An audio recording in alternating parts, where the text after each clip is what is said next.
Un día a la vez es un espacio para conectar con Dios a través de su palabra. Suscríbete y acompáñame en este maravilloso viaje y permite que la palabra nos transforme de dentro hacia afuera. Bendecido día para todos. Esta es la reflexión número 187 y el título de la reflexión es La disciplina es la cura. Lecturas las encontramos en Primera de Crónicas capítulo 21-22, Proverbios 22 y el Evangelio de Mateo capítulo 3. La palabra de Dios hoy nos muestra que la disciplina de Dios no es un castigo motivado por ira, sino una expresión de su amor. Así como un buen padre corrige a sus hijos para apartarlos del peligro y ayudarlos a crecer, nuestro Padre Celestial utiliza la disciplina para sanar aquello que el pecado ha dañado en nuestro corazón. Aunque en el momento pueda ser dolorosa, siempre tiene un propósito redentor, acercarnos nuevamente a Él. Mira que yo cuando puse el título, yo no tenía una correcta relación con esa palabra de disciplina y busqué porque necesitaba sanar para dejarme moldear por Dios. Y realmente cuando uno comprende el significado real de las palabras, pues se va fundamentando su fe y uno va creciendo. Entonces esto es lo que les voy a compartir.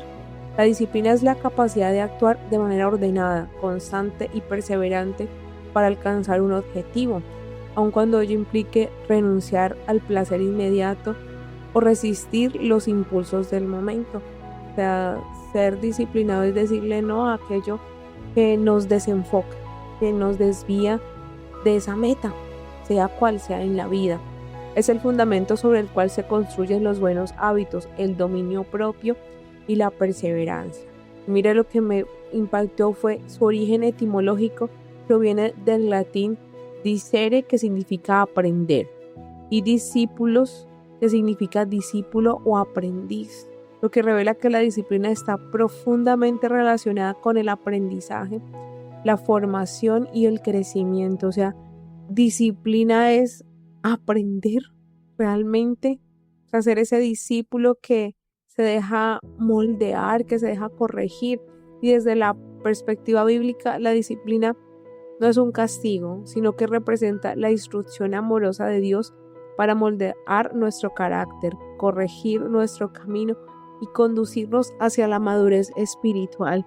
Pues qué maravilla es ser disciplinado, porque es en amor el Señor nos va moldeando. Claro, cuando uno no quiere soltar eso, pues eso le va a costar, pero cuando uno suelta, uno sabe que era por su bien y uno siente un gozo y una paz que, yo te la podría describir, pero tendrías que vivirla para saber qué es eso. Cuando Dios te muestra que hay algo que no está bien, no solamente te muestra, te da convicción de pecado, sino que te da la salida. Y tú sales radiante, sales gozoso, porque se quita un peso de encima. Es maravilloso. Mira, la palabra en Proverbios 13:24 declara que quien no corrige a su hijo no lo quiere, el que lo ama lo corrige. Imagínate, Dios es un Padre amoroso que nos corrige, porque nosotros a veces somos como mulos. Y en Hebreos 12:6 reafirma, porque el Señor corrige a quien Él ama y castiga a aquel a quien recibe como hijo. Así, la disciplina es una expresión del amor de Dios, quien como un Padre perfecto nos forma para que reflejemos su carácter y vivamos conforme a su voluntad.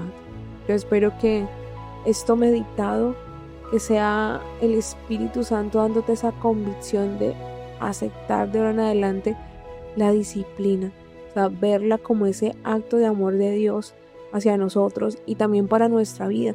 Ser disciplinados es un acto de amor hacia nosotros mismos. En Crónicas 1, capítulo 21, encontramos uno de los episodios más difíciles en la vida del rey David. Movido por el orgullo y el deseo de confiar en su poder militar, ordenó realizar un censo del pueblo. A simple vista parecía una decisión administrativa, pero en realidad revelaba un corazón que comenzaba a poner su seguridad en el número de soldados y no en el Dios que siempre le había dado la victoria. Incluso Joab, el comandante del ejército, intentó hacerlo cambiar de opinión. Sin embargo, David insistió. Cuando el censo terminó, su conciencia fue confrontada y reconoció inmediatamente su pecado. Comprendió que había actuado con soberbia y confesó delante del Señor: he pecado gravemente al hacer esto. Dios permitió que David enfrentara las consecuencias de su decisión. Una plaga cayó sobre Israel y miles de personas murieron. Esta escena puede parecernos muy dura, pero revela una verdad espiritual profunda. El pecado nunca afecta solamente a quien lo comete. El pecado tiene un efecto dominó que afecta a muchas personas a nuestro alrededor. Por eso hay que, antes de decidir, pensar qué vamos a perder por nuestras decisiones o qué vamos a ganar. Sin embargo, la historia no termina con el juicio. Cuando David levanta un altar y ofrece sacrificios al Señor en la era de Ornán, Dios responde con misericordia y detiene la plaga. El lugar donde el juicio fue detenido se convertiría más adelante en el sitio donde Salomón construiría el templo. Es impresionante ver cómo Dios transforma un lugar de dolor en un lugar de encuentro y adoración. Él tiene la capacidad de convertir nuestros fracasos en escenarios donde su gracia se manifiesta. David fue transformado, él reconoció al Señor, lo confrontó. Y cuando el Señor lo confronta a uno, el Espíritu le da esa convicción, pero no es para que te sientas mal, esa convicción de que te estás equivocando, para liberarte de eso, que no te permite crecer, que te hace enano. Yo sé que duele, yo no te digo que la disciplina no duele, sí. Disciplinarme a mí me ha costado lágrimas, tener que morir a Lina Marcela, a tantos caprichos, a tantas cosas viciadas, me ha costado, pero el gozo que yo puedo ir experimentando cada vez que el Señor me va sacando no tiene precio, no se compara con absolutamente nada. Es una paz que sobrepasa todo el entendimiento humano.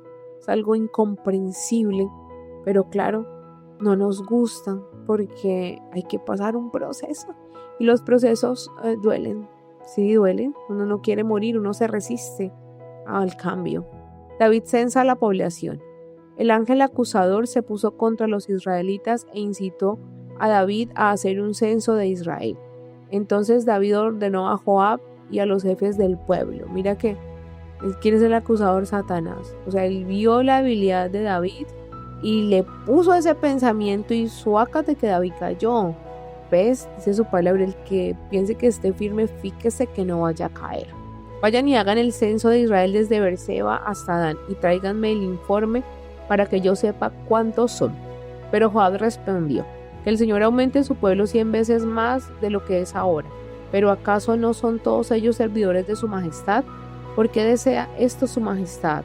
¿Para qué hacerse culpable Israel? Sin embargo, la orden del rey se impuso a Joab y éste se retiró. Recorrió todo Israel y regresó a Jerusalén. Joab entregó a David las cifras del censo de la población y resultó que en todo Israel había 1.100.000 hombres aptos para la guerra y 470.000 en Judá. Pero no se incluyó en el censo las tribus de Leví y de Benjamín, porque Joab no le gustó la orden del rey. Dios le pareció mal todo esto y mandó un castigo a Israel. Pero David confesó a Dios: he cometido un grave pecado al hacer esto, pero te ruego que perdones ahora el pecado de este siervo tuyo, pues me he portado como un necio. Entonces el Señor dijo a Gad, vidente al servicio de David: ve a ver a David y dile de mi parte que le propongo 3 cosas y que escoja la que él quiera que yo haga. Gad fue a ver a David y le dijo: esto dice el Señor, escoge entre 3 años de hambre, entre 3 meses de derrota perseguido por la espada de tus enemigos, o 3 días de peste en el país bajo la espada del Señor, con el ángel del Señor causando estragos en todo el territorio de Israel. Decide ahora lo que he de responder al que me ha enviado. David contestó a Gad: estoy en un grave aprieto. Ahora bien, es preferible que caiga yo en manos del Señor, pues su bondad es muy grande, y no en manos de los hombres. Entonces mandó el Señor una peste sobre Israel, y cayeron muertos 70.000 israelitas. Y mandó Dios un ángel para destruir Jerusalén.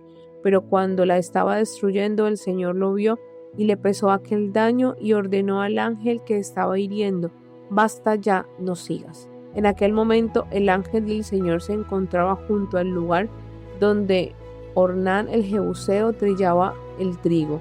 Y al alzar David los ojos, vio que el ángel del Señor se encontraba entre el cielo y la tierra, con una espada desenvainada en la mano que apuntaba hacia Jerusalén. Entonces David y los ancianos, vestidos con ropas ásperas, se inclinaron hasta tocar el suelo con la frente, y David dijo a Dios: yo fui quien mandó hacer el censo de la población. Yo soy quien ha pecado y he hecho el mal. Pero, ¿qué han hecho estos inocentes? Señor y Dios mío, yo te ruego que tu castigo caiga sobre mí y sobre mi familia, pero deja de herir a tu pueblo. David levanta un altar. Entonces el ángel del Señor ordenó a Gad decirle a David que levantara un altar al Señor en el lugar donde Ornán el Jebuseo trillaba el trigo. Entonces David fue a hacer lo que Gad le había dicho en nombre del Señor. Ornán, que estaba trillando el trigo, al volverse, había visto al ángel, pero sus 4 hijos que estaban con él habían ido a esconderse. Cuando David se acercó a donde estaba Ornán, este miró, y al ver a David salió del lugar donde trillaba el trigo y se inclinó delante de David. Entonces le dijo David a Ornán: cédeme el lugar donde trillas el trigo para construir allí un altar al Señor. Véndemelo por el precio exacto, a fin de que la peste se retire del pueblo. Y Ornán le contestó: tómelo su majestad y haga lo que le parezca mejor. Yo le doy los toros para el holocausto, los trillos para la leña y el trigo para la ofrenda. Todo esto se lo doy a su majestad. Pero el rey respondió: te lo agradezco, pero tengo que comprarlo todo por el precio exacto, pues no te voy a quitar lo tuyo para dárselo al Señor y ofrecerle un holocausto que no me haya costado nada. De esta manera David le pagó a Ornán por aquel lugar 600 monedas de oro, y allí construyó un altar y ofreció holocaustos y sacrificios de reconciliación. Luego invocó al Señor y él le respondió enviando fuego desde el cielo sobre el altar del holocausto. Entonces el Señor ordenó al ángel que volviera a guardar su espada. Mira que esto que le dijo David a Ornán, que no iba a ofrecer algo que no le hubiera costado nada. ¿Qué le ofreces tú al Señor? ¿Cuánto te ha costado a ti lo que le das a Él? Mira que edificar el templo para que Él habite tiene un precio. Tiene un precio que nosotros debemos pagar. ¿Y cuál es ese precio? Es el precio de morir a todos nuestros deseos perversos, a toda oscuridad que hay en nosotros. O sea, todo lo que no refleje el carácter de Cristo. Y eso, de verdad, que tiene un precio muy alto, porque nadie quiere pasar por el crisol. Para ser transformados y purificados debemos pasar por el fuego del Espíritu Santo. Y ese fuego nos muestra de qué estamos hechos, nos da esa convicción de que nos equivocamos y nos saca de ahí. Pero imagínate, cuando yo me di cuenta que el monstruo era yo y no los demás, yo casi muero. Recuerdo que me arrodillé y le dije: Señor, yo le eché la culpa a todo el mundo, pero de verdad la peor era yo. Y yo creía que eran los otros que me hacían la vida de cuadritos, y no. Yo tenía un carácter muy pútrido y todavía me quedan cosas, pero ya estoy saliendo porque yo no soy ese carácter. En mí se está reflejando el carácter de Cristo. Todos los días le pido que se forje en mí, pero eso cuesta. O sea, crecer en el conocimiento de Dios, ser transformado, cuesta, pero vale todo esfuerzo. El lugar para el templo. En aquel momento, al ver David que el Señor lo había escuchado en el lugar en que Ornán el Jebuseo trillaba el trigo, ofreció allí sacrificios. Pues aunque la tienda de campaña de Moisés había levantado para el Señor en el desierto y el altar del holocausto se hallaban para entonces en el santuario de Gabaón, David no pudo ir allá para consultar a Dios, porque se había llenado de espanto al ver la espada del ángel del Señor. Y en Crónicas 1, capítulo 22, esta compra sirve como transición para el siguiente gran evento, los preparativos del templo. Dios revela a David que él no será quien construya la casa del Señor, por haber sido un hombre de guerra y haber derramado mucha sangre. Por ello David comisionó a su hijo Salomón para la gran obra.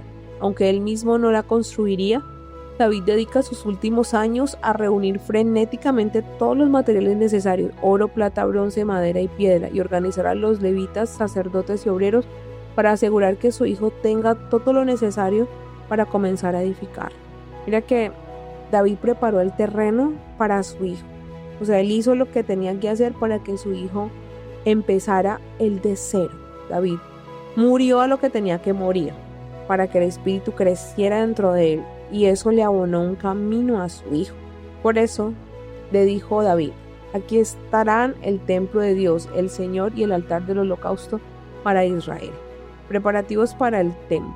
Después David mandó que se reunieran los extranjeros que vivían en Israel y nombró canteros para que labraran la piedra para la construcción del templo de Dios.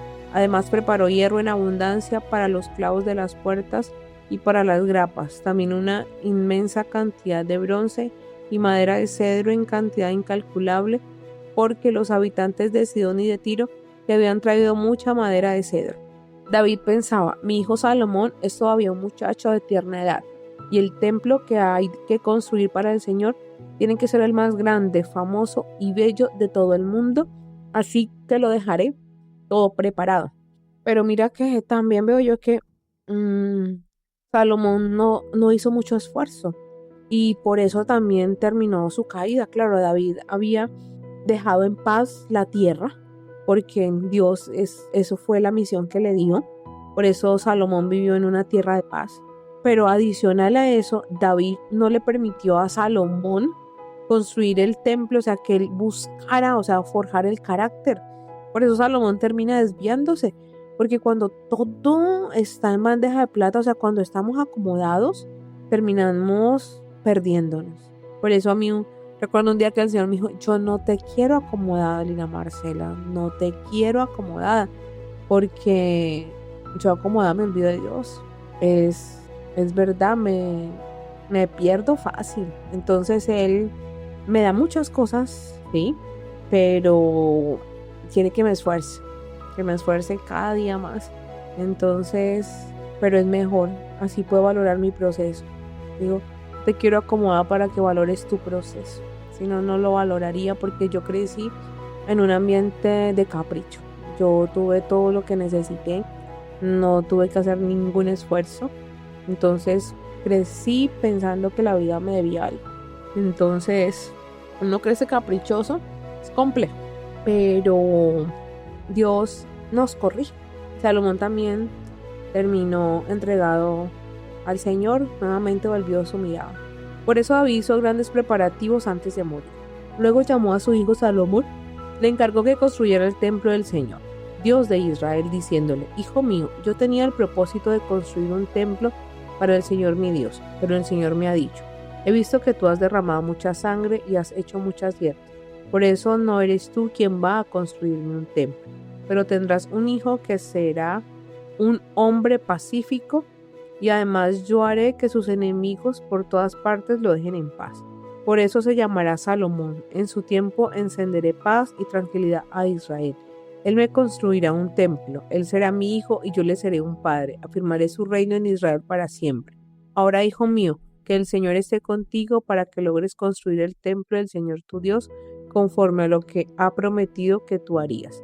Que el Señor te dé inteligencia y sabiduría para que cuando Él te encargue el gobierno de Israel, cumplas la ley del Señor tu Dios. Todo te saldrá bien si procuras cumplir la ley y las disposiciones que el Señor ordenó a Moisés para Israel. Ten valor y firmeza, no te desanimes ni tengas miedo. Mira lo que nos dice hoy el Señor, que tengamos valor y firmeza, que no nos desanimemos ni tengamos miedo en cualquier cosa que el Señor te haya hecho emprender. No tengas miedo, si Él va adelante, lo lograrás. Mira, yo con muchos esfuerzos he podido preparar para el templo del Señor 3.300 toneladas de oro, 33.000 toneladas de plata y una cantidad tan grande de bronce y hierro que no se pueden pesar. También he preparado madera y piedra a la que tú debes añadir más. Además tienes a tu disposición muchos obreros, canteros, albañiles y carpinteros e innumerables especialistas de todo tipo y clase de trabajos de oro, plata, bronce y hierro. Así que manos a la obra y que el Señor te ayude. Luego David ordenó a todos los jefes de Israel que ayudaran a su hijo Salomón diciéndoles: el Señor su Dios ha estado con ustedes y les ha dado paz por todas partes, pues Él ha puesto bajo mi poder a todos los habitantes del país, y éste ha quedado sometido al Señor y a su pueblo. Por lo tanto, hagan ahora el firme propósito de buscar al Señor su Dios. Así que dispónganse a construir el santuario de Dios, el Señor, para trasladar el arca de la alianza del Señor y los utensilios sagrados de Dios al templo que se va a construir para el Señor. Mira que David ya había hecho el trabajo sucio.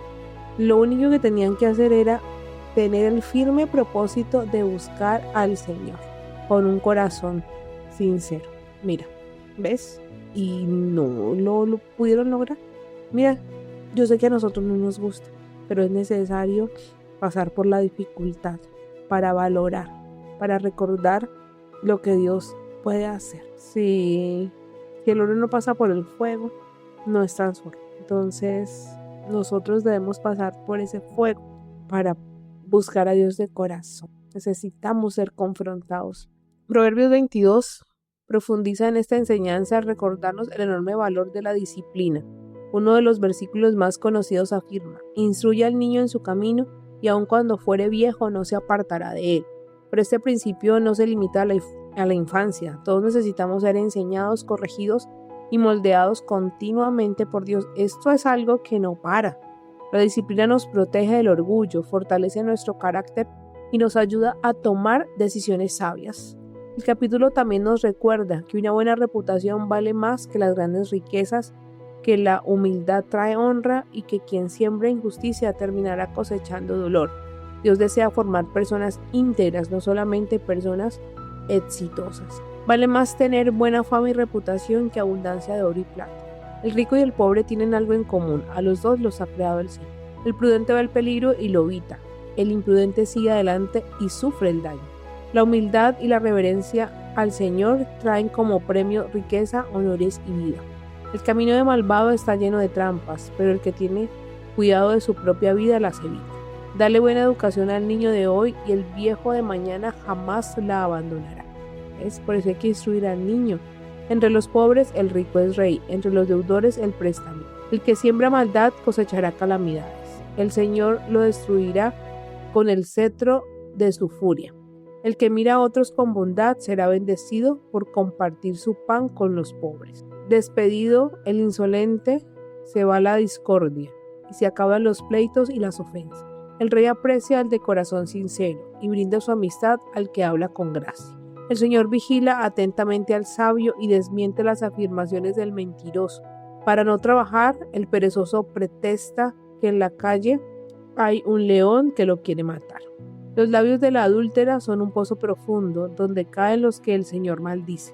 La necedad es parte de las ideas juveniles, pero se quita cuando se corrige con golpes. El que para enriquecerse oprime al pobre o le da al rico terminará en la pobreza. 32 dichos de los sabios. Presta toda tu atención a los dichos de los sabios. Concéntrate en lo que te enseñó, concéntrate. Te agradará guardarlos en tu memoria y poder repetirlos todos juntos. Hoy te los hago saber para que pongas tu confianza en el Señor. Yo te he escrito 30 dichos que contienen consejos y conocimientos para enseñarte a conocer la verdad, para que puedas dar un fiel informe a quien te pregunte. Primero, no abuses del pobre por ser pobre, ni oprimas ante los jueces al indefenso, pues el Señor saldrá en su defensa y oprimirá a quienes lo opriman. Segundo, no te hagas amigo ni compañero de gente violenta y malhumorada, no sea que aprendas sus malas costumbres y te eches la soga al cuello. Tercero, nunca te hagas responsable de las deudas de otra persona, pues si no tiene con qué pagar, hasta la cama te quitará. Cuarta, no cambies de lugar los linderos establecidos por tus antepasados. Quinto, el que hace bien su trabajo estará al servicio de reyes y no de gente insignificante. Mira que cada proverbio tiene un sentido que si tú lo ves en la vida práctica nos evitaría muchos sinsabores. Finalmente en Mateo 3 aparece Juan el Bautista preparando el camino para la llegada del Mesías. Su mensaje era claro y contundente: arrepiéntanse porque el reino de los cielos se ha acercado. Juan no buscaba agradar a las multitudes ni suavizar el mensaje para ganar popularidad.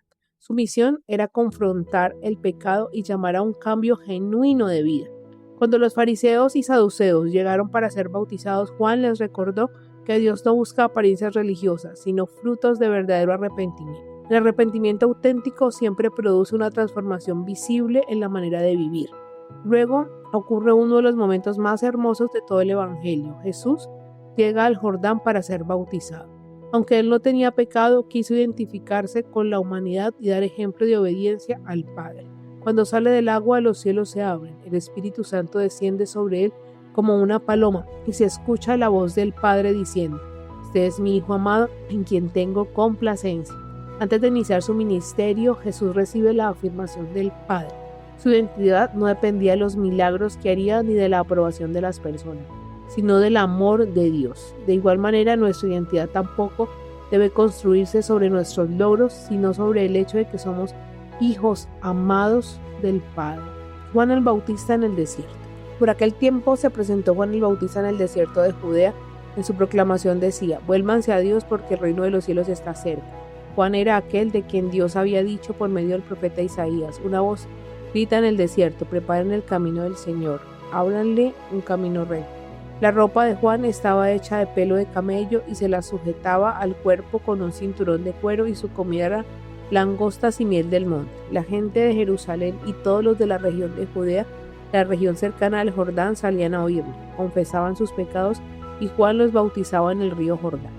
Pero cuando Juan vio que muchos fariseos y saduceos iban a que los bautizaran, les dijo: "Raza de víboras, ¿quién les ha dicho a ustedes que van a librarse del terrible castigo que se acerca? Pórtense de tal modo que se vea claramente que se han vuelto al Señor y no presuman diciéndose a sí mismos: nosotros somos descendientes de Abraham, porque les aseguro que incluso a estas piedras Dios puede convertirlas en descendientes de Abraham. El hacha ya está lista para cortar los árboles de raíz. Todo árbol que no dé buen fruto se corta y se echa al fuego. Yo en verdad los bautizo con agua para invitarlos a que se vuelvan a Dios. Pero el que viene después de mí los bautizará con el Espíritu Santo y con fuego. Él es más poderoso que yo, que ni siquiera merezco llevarle las sandalias. Trae su pala en la mano y limpiará el trigo de la paja. Guardará su trigo en el granero, pero quemará la paja en un fuego que nunca se apagará". Jesús es bautizado. Jesús fue de Galilea al río Jordán, donde estaba Juan, para que éste lo bautizara. Al principio Juan quería impedírselo y le dijo: "Yo debería ser bautizado por ti y tú vienes a mí". Jesús le contestó: "Déjalo así por ahora, pues es conveniente que cumplamos todo lo que es justo ante Dios". Entonces Juan consintió. En cuanto Jesús fue bautizado y salió del agua, el cielo se abrió y vio que el Espíritu de Dios bajaba sobre él como una paloma. Se oyó entonces una voz del cielo que decía: "Este es mi Hijo amado, a quien he elegido". Mira que ahí salió la Santísima Trinidad en pleno, Dios completo ahí, y reafirmó a su Hijo, reafirmó a Jesús para que él pudiera vencer las tentaciones en el desierto. Mira la importancia de lo que le decimos a nuestros hijos, porque eso determina si ellos van a poder con todo lo que se les va a presentar. Pero si no lo reafirmamos en lo que son, mira que viene cualquier corriente y los derrumba. Hoy la palabra nos invita a aceptar la disciplina del Señor. Muchas veces queremos las bendiciones de Dios, pero evitamos los procesos que Él utiliza para transformarnos. Yo era la primera. Yo quería la bendición sin el proceso. Sin embargo, cada corrección, cada prueba y cada llamado al arrepentimiento han tenido un propósito. Y ese propósito es sanar mi corazón, fortalecer mi fe y prepararnos para cumplir el propósito que Dios tiene para nuestra vida. Por eso no huyas de la corrección.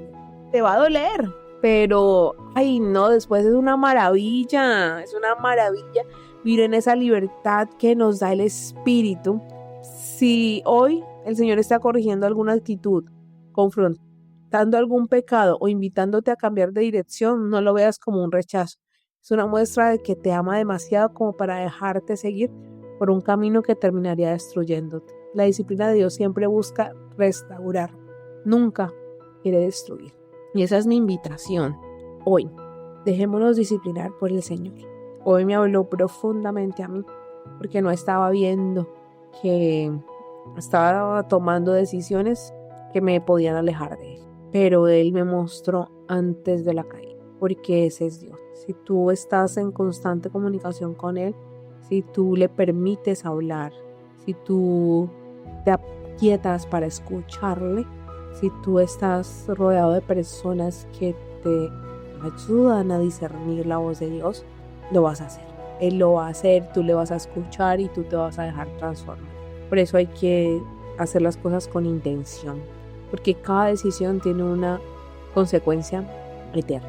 Y hoy en el nombre poderoso del Señor Jesús oramos y le agradecemos de todo corazón por disciplinarnos.